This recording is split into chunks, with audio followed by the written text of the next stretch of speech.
إن الحمد لله تعالى نحمده ونستعينه ونستغفره ونعوذ بالله من شرور أنفسنا ومن سيئات أعمالنا من يهده الله فلا مضل له ومن يضلل فلا هادي له أشهد أن لا إله إلا الله وحده لا شريك له وأشهد أن محمدا عبده ورسوله صلى الله عليه وعلى آله وأصحابه الذين كانوا يهدون بالحق وبه يعدلون وسلم تسليما كثيرا إلى يوم يبعثون يا أيها الذين آمنوا اتقوا الله حق تقاته ولا تموتن إلا وأنتم مسلمون يا أيها الناس اتقوا ربكم الذي خلقكم من نفس واحدة وخلق منها زوجها وبث منهما رجالا كثيرا ونساء واتقوا الله الذي تساءلون به والأرحام إن الله كان عليكم رقيبا يا أيها الذين آمنوا اتقوا الله وقولوا قولا سديدا يصلح لكم أعمالكم ويغفر لكم ذنوبكم ومن يطع الله ورسوله فقد فاز فوزا عظيما أما بعد. Dear respected brothers and sisters, it is the 6th year of Hijrah. Our Nabi sallallahu alayhi wasallam sets out with 1400 companions. He has a dream. He sees himself performing Umrah in Mecca, even though they have migrated to Medina.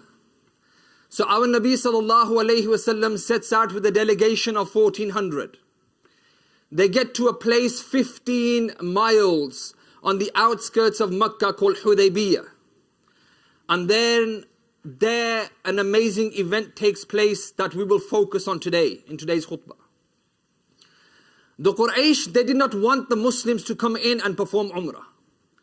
So they sent one of their best orators, one of their best leaders, one of their best diplomats, Suhail ibn Amr, to go and speak to the Muslims, to set out some terms and conditions. So the Muslims are seated waiting for this delegation to arrive, and from the distance our Nabi sallallahu alayhi wasallam sees Suhail ibn Amr. He sallallahu alayhi wasallam said, قَدْ جَاءَكُمْ سُحَيْلٌ لَقَدْ سَهُلَ لَكُمْ مِنْ أَمْرِكُمْ. O Muslims, Suhail has come to you. He's coming towards you. Maybe Suhail will make things easy for you. He puts a positive spin on things. Because the Muslims thought, Suhail ibn Amr? This man, you cannot get past this man. He's so articulate. He's so intelligent. Yet our Nabi sallallahu alayhi wasallam uses the name of Suhail. Suhail in Arabic means, it derived from Sahala. Sahala means ease, one who facilitates ease. So our Nabi sallallahu alayhi wasallam said, look, Suhail is coming. Perhaps he's here to facilitate some ease for you. And then Suhail ibn Amr comes and he begins to negotiate the terms. He says, Muhammad, uktub baynana wa baynakum kitaban. Let's draw out a contract between you and us. So our Nabi sallallahu alayhi wasallam, he calls upon Ali radiyallahu ta'ala an. Ali comes and our Nabi sallallahu alayhi wasallam begins by saying, أولا وقبل كل شيء اكتب بسم الله الرحمن الرحيم. Before you begin anything, Ali, write down Bismillahir Rahmanir Rahim, in the name of Allah subhanahu wa ta'ala, the most beneficent, the most merciful. Now Suhail ibn Amr, he's a bit perplexed here. He knows who Allah is, but who is Ar-Rahman? Who is Ar-Rahim? So he says, Amma Rahman, fa wallahi ma adri ma huwa, walakin uktub bismika Allahumma. As far as Ar-Rahman is concerned, we've never heard of this term Ar-Rahman or Ar-Rahim. Just put down in the name of God, in the name of Allah. Now the Sahaba radiyallahu ta'ala anhum ajma'in, they're pulling their hair here. What's going on here? How dare he dictate the terms? Yet our Nabi sallallahu alayhi wasallam is calm. He's positive. He's optimistic. No problem. Okay, write this down. Uktub bismika Allahumma. So Ali radiallahu ta'ala writes this down. And then the conditions are laid. the first conditions on face value are ones that shock the Muslims to the core. The first one is that the same way you've come all the way to Hudaybiyah, do a U-turn and go Muslim. Or a mushrik leaves and he goes to, or escapes from your custody in Medina and goes to Mecca, you have to allow him to go. You cannot send a delegation to take him back. Whereas if somebody goes from Mecca and escapes from Mecca and he's a Muslim, and we find out that this person has escaped and they have gone to Medina, you have to give that person back to us. You cannot say, no, they can seek sanctuary here. You have to return that particular person back to us. Our Nabi sallallahu alayhi wasallam says, fine.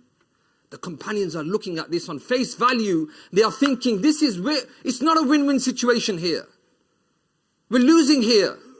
Then the third and the fourth condition was slightly easier. They said for 10 years we'll have a pact that we will announce that there's no battle between us, there's no warfare between us. It'll be like a peace treaty. And the fourth one is that you are free to form an alliance with any tribe across Arabia. You can form any alliance with anyone. You have the autonomy to do that. So these four conditions were signed.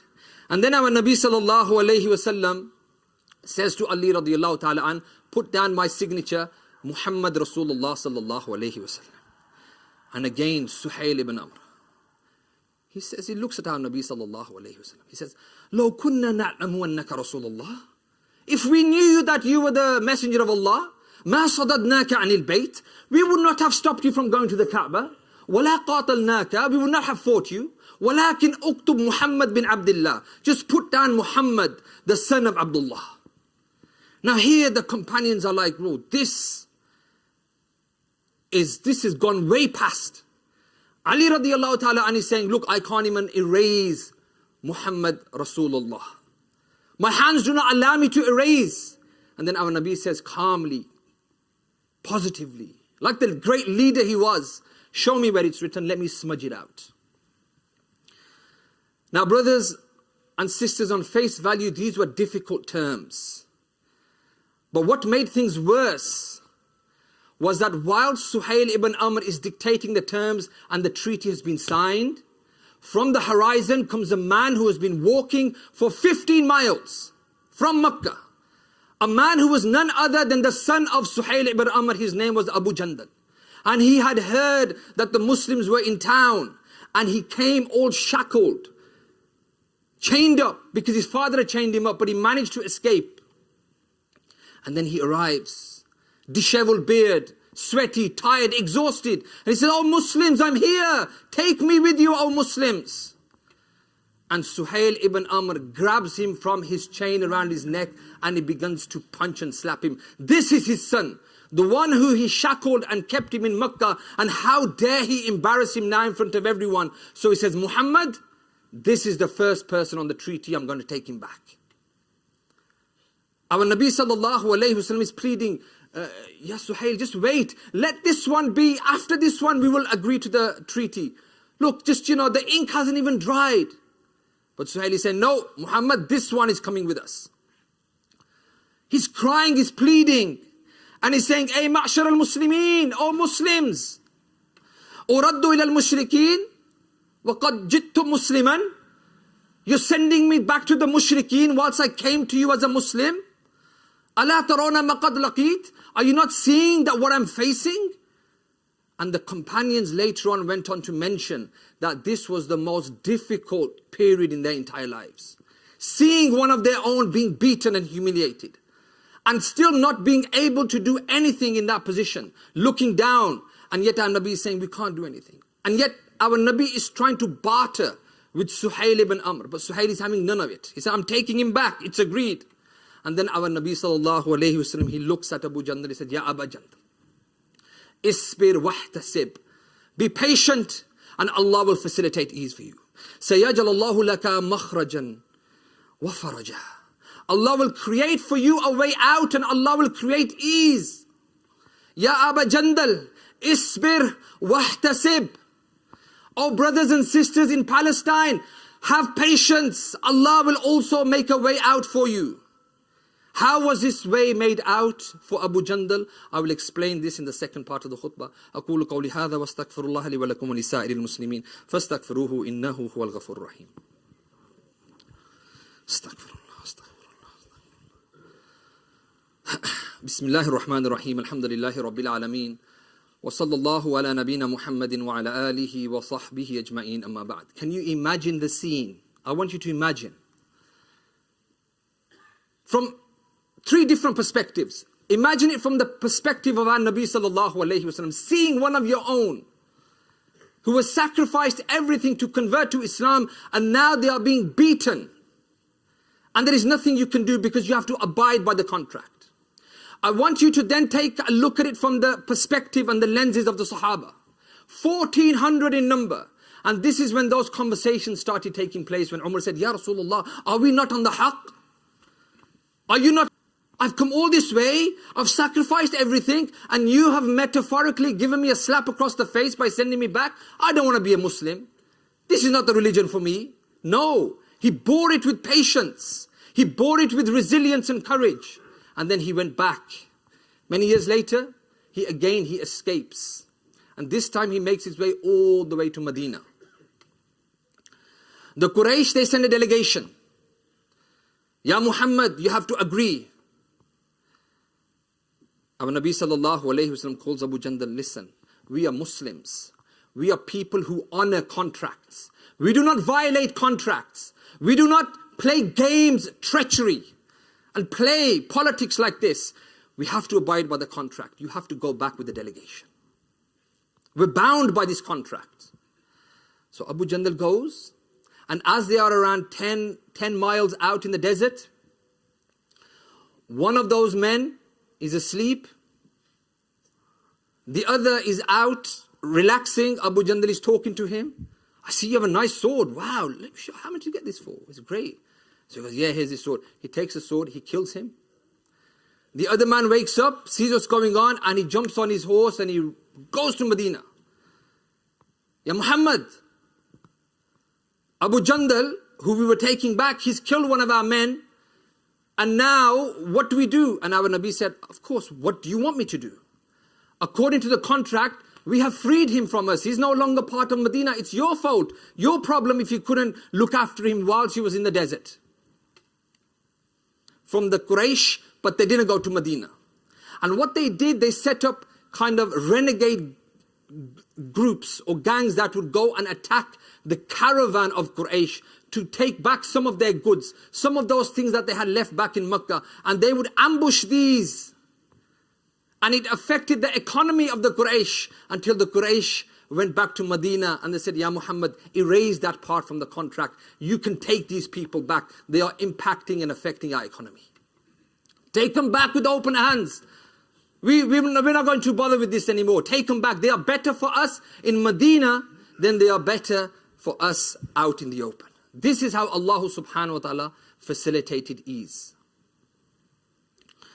Now some of the lessons, and of course Fath al-Makkah took place because of Hudaybiyah as well, because they violated a contract, because the Muslims had formed an alliance with one of the tribes.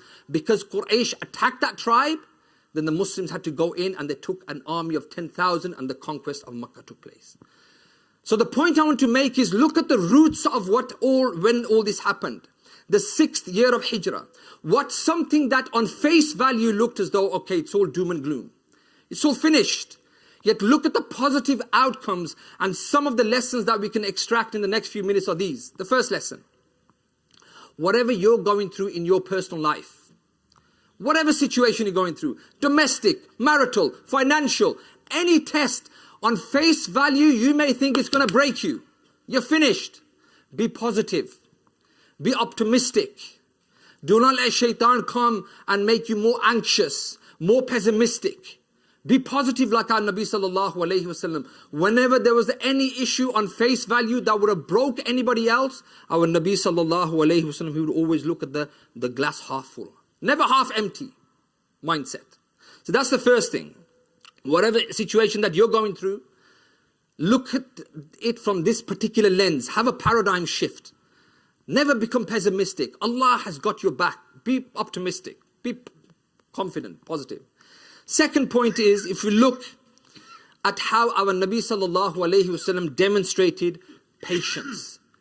Even though Sahaba were against him, in a sense that they were really upset emotionally, but at the end they agreed, okay, let's shave our hair, let's go back. But deep down they were saying, Ya Rasulullah, are we not on the haqq? Are you not the Rasul of Allah? And yet our Nabi had all the companions and everything was against him. He stood firm and resolute. And sometimes you may find yourself in this situation when your friends may turn their backs on you. Your family may turn their back on you. But deep down you know you are standing on principles and values that know that you are correct. You just bear it with patience, resilience, dua. So that is something we learn. Another thing that we learn is that it was a test of character for Abu Jandal. And I mentioned this before. He didn't get upset and leave Islam. He didn't go back and apostate and say, what kind of friends have I got? Yeah, nowadays, if you look at these small issues that we have as Muslims amongst ourselves, petty issues, and we use that to divide ourselves. He wasn't a friend in the first place. He was never this. He never had my back. We allow shaitan to come in and poison our hearts. Yet here you have Abu Jandal, who was beaten, slapped in front of all the companions, feeling helpless, couldn't do anything, yet he went back and was thinking of plan B. How do I escape again? How do I go back to Rasulullah? He didn't allow enmity to take control of his heart. And the third thing is that never be hasty. Like I mentioned before, something on face value, you may think, oh, it's all over, and then we resort to knee-jerk reactions. We resort to emotions. Never be a person who's emotional. And from the greater scheme of things, I just want to plug in the last bit about what's happening in Palestine. If you take it from the lens of Hudaybiyah, on face value, us Muslims were thinking it's getting worse. Look at the conditions. Look at the terms. Look how the whole world is turning their back against the brothers and sisters in Gaza. You have a new Trump administration. You have a new Israeli ambassador from America who's saying, what do you mean West Bank? We don't believe. It's called Judea. It belongs to us 3,000 years ago. So the plan is set to usurp anyway, everything, and take over. But what's happened now is that the mask has fallen off. The smoke screen has made things visible now to the whole world. There was never going to be a two-state solution. It was always about, this is our land and we are going to take control, come hell or high water. This is our land, and now the whole world can see what's taking place. Those people who stand up for justice and freedom, those people who are balanced, even if they are not part of our faith, they are part of the wider humanity, the global brotherhood that we have, they are standing up for the rights of the Palestinians. Whether it's the EU, whether it's Amnesty International, whether it's the World Health Organization, whether it's the United Nations, everyone is saying you are breaking every agreement or every contract, every term and condition in the United Nations Charter that is supposed to protect the Palestinians. So remain positive. The same way Allah subhanahu wa ta'ala created ease for Abu Jandal and the Muslims, the same way Allah subhanahu wa ta'ala will create ease for our brothers and sisters in Palestine. Inna Allah wa malaikatahu yusalluna ala nabi. Ya ayyuhalladhina amanu sallu alayhi wa sallimu taslima. Allahumma salli ala Muhammadin wa ala alihi wa sahbihi wa sallama tasliman kathiran kathira. Allahumma a'izz al-Islam wal muslimin. Allahumma ansur ikhwanana fi Gaza wa fi kulli makan. Allahumma ansur dinak wa kitabak wa sunnata nabiyyak wa ibadak al-muwahhidin. Subhana rabbika rabbil izzati amma yasifun wa salamun ala al-mursalin. Alhamdulillahi rabbil alamin. Aqimus salah.